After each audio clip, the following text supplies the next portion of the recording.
জড়িত ছিল তাদেরকে বিএনপি তাদের নির্বাচনী প্রচারণায় কাজে লাগিয়েছে। আমরা সেদিনে বুঝেছিলাম বিএনপি সেই দর্শকদেরকে নির্বাচনী প্রচারণায় শেল্টার দেওয়ার মধ্য দিয়ে আবারও মা বোনদেরকে একটা মেসেজ দিতে চেয়েছে, যদি এবারও বিএনপিতে ধানের শীষে ভোট না দেওয়া হয় তাহলে মা বোনদের একই পরিণতি হতে চলেছে। দুঃখজনকভাবে আমরা দেখলাম সেটা বাস্তবায়িত হলো।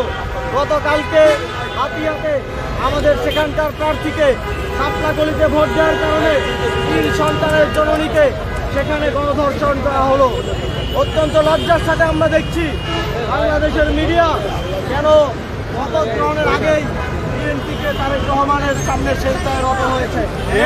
আমরা আজকে শপথ গ্রহণের আগেই দেখলাম একজন সাংবাদিক আগেই জিজ্ঞেস করে নিচ্ছেন আপনি অভয় দিলে প্রশ্ন করবো, না হলে করবো না। আমরা অত্যন্ত লজ্জার সাথে দেখছি যে উপকরণগুলো শেখ হাসিনাকে ফেঁসিবাজি করে তুলেছিল সেই একই উপকরণের পুনরাবৃত্তি সারা দেশে ঘটছে। আমরা স্পষ্ট বার্তা দিতে চাই, এবারের নির্বাচনে এনসিপি এবং 11 দলীয় জোটকে আমাদের মা বোনেরা তাদের সমর্থন দিয়েছেন, আমাদের মা বোনেরা তাদের ম্যান্ডেট দিয়েছেন। তারা আগামীর বাংলাদেশের জন্য 11 দলীয় জোটকে তাদের জন্য নিরাপদ বলে সিদ্ধান্ত নিয়েছেন এবং এই সিদ্ধান্তের শাস্তি হিসেবে বিএনপি ক্ষমতায় আসার আগেই তাদেরকে জায়গায় জায়গায় ধর্ষণ এবং ধর্ষণের হুমকি এবং জায়গায় জায়গায় বিভিন্ন ধরনের ভয় দেখিয়ে, আরেক মিডিয়া দেখলাম উপভোগ করার হুমকি দিয়ে তারা এই প্রতিশোধ নিচ্ছে।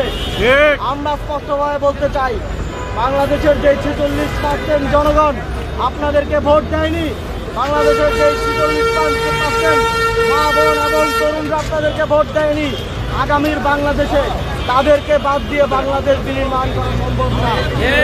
যদি তাদেরকে বঞ্চিত রেখে তাদেরকে দমন পীড়নের মাধ্যমে তাদের বাড়িঘরে হামলা করে, আগুন দিয়ে তাদের দোকানপাটে হামলা করে, তাদেরকে চাকরিচ্যুত করে বাংলাদেশে আবারও মাফিয়াতন্ত্র, আবারও ফ্যাসিবাদতন্ত্র কায়েম করতে চান, তাহলে আপনাদের সামনে শেখ হাসিনার উদাহরণ জল জল করে জ্বলছে।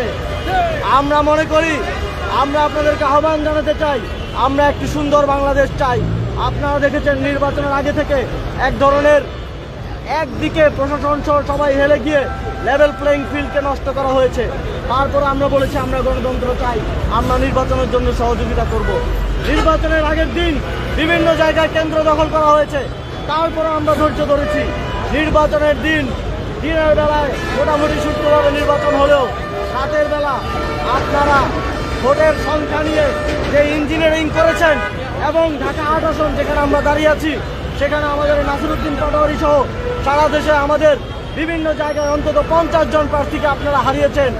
তারপরে আমরা বাংলাদেশের স্বার্থে, বাংলাদেশের জনগণের দিকে তাকিয়ে, জুলাই গণঅভ্যুত্থানের দিকে তাকিয়ে গণতন্ত্রের দিকে হাঁটছি ঠিকই, কিন্তু আমাদের শক্ত ডিফেন্স থাকবে এবং আমরা এই আসনগুলো নিয়ে আমাদের লড়াই চালিয়ে যাচ্ছি এবং যাব।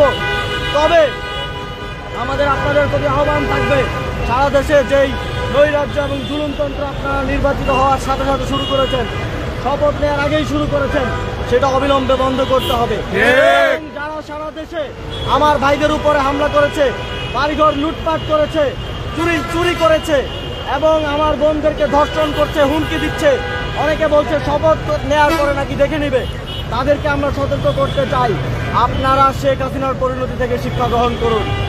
আপনারা যদি চান যে আপনাদের নেতাদেরও শেখ হাসিনার মতো পরিণতি হোক, তাহলে অবশ্যই আপনাদেরকে এই ধরনের কার্যক্রম থেকে সরে আসতে হবে এবং শপথের আগ পর্যন্ত অন্তর্বর্তীকালীন সরকার এবং শপথের পরে পরবর্তী সরকারকে আমরা তাদের বিজয়ের পরে যেই হামলা হয়েছে, যেই লুটপাট হয়েছে এবং ধর্ষণ হয়েছে সবগুলোর বিচার নিশ্চিত করার দাবি জানাচ্ছি। আমরা শহীদ ওসমান হাদির যেই বিচার প্রক্রিয়া চলমান আছে, যেই চেষ্টা চলমান আছে, তা দ্রুত সময়ের মধ্যে বাস্তবায়ন করার দাবি জানাচ্ছি। এবং আমরা দেখছি যে একটি দল বিগত সময়ে ভারতের হাত কাঁধে নিয়ে এই দেশে মানুষের উপর জুলুমতন্ত্র ফ্যাসিবাদ চাপিয়ে দিয়েছিল। আমরা আবারও দেখছি নির্বাচিত হওয়ার সাথে সাথেই তারা আবারও ভারতের কসাই খেত নরেন্দ্র মোদীর হাত তাদের কাঁধে চায়।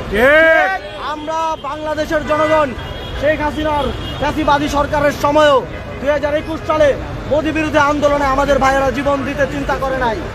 মোদি যখন বাংলাদেশে আসতে চেয়েছিল, শেখ হাসিনা যখন মোদিকে এদেশে নিয়ে এসেছে, একদিকে মোদিকে নিয়ে তারা ফুল দিয়ে বরণ করেছে, আরেকদিকে বাংলাদেশের জনগণ, বাংলাদেশের তরুণরা রক্ত দিয়ে রাজপথকে বরণ করেছে।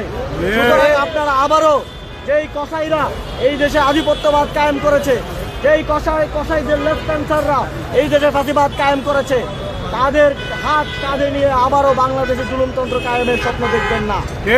আমরা জাতীয় নাগরিক পার্টির পক্ষ থেকে বলছি, আধিপত্যবাদের বিরুদ্ধে, সার্বভৌমত্বের পক্ষে আমরা এই নির্বাচনে আপনাদের থেকে ম্যান্ডেট চেয়েছি, আপনারা ম্যান্ডেট দিয়েছেন। আমরা সেই ম্যান্ডেটের সম্মান অক্ষুণ্ণ রাখবো এবং নরেন্দ্র মোদী যদি বাংলাদেশে কোনো সরকারের শপথ গ্রহণ অনুষ্ঠানে আসে, তাহলে আমাদেরকে ভেবে দেখতে হবে আমরা সেই শপথ গ্রহণের নির্লজ্জ অনুষ্ঠানে উপস্থিত হব কি হব না। সুতরাং আপনারা এই দেশকে যারা জুলুমতন্ত্রের শিকার করেছে, তাদেরকে সাথে নিয়ে তাদের আশীর্বাদ পুষ্ট হয়ে এই দেশকে শাসন করার স্বপ্ন দেখবেন না। এই দেশের জনগণকে সাথে নিয়ে এই দেশের জনকল্যাণের জন্য আপনারা কাজ করবেন, এই আশাবাদ ব্যক্ত করছি। এবং হাতিয়াতে যেই ধর্ষণের ঘটনা ঘটেছে, দ্রুত সময়ের মধ্যে যারা এর সাথে জড়িত সকলকে গ্রেফতার করে দৃষ্টান্তমূলক শাস্তি নিশ্চিতের দাবি জানিয়ে আমাদের আজকের এই কর্মসূচি। এবং একই সাথে যাদের উপর সারা দেশে হামলা হয়েছে, লুটপাট হয়েছে, যাদের বাড়িঘর দোকানপাট ধ্বংস করা হয়েছে, তাদের যথেষ্ট ক্ষতিপূরণ এবং সেই ঘটনাগুলোর দৃষ্টান্তমূলক শাস্তি এবং গ্রেফতার দাবি করে আমাদের কর্মসূচি এখানে শেষ করছি। আমরা প্রয়োজনে আমাদের 11 দলীয়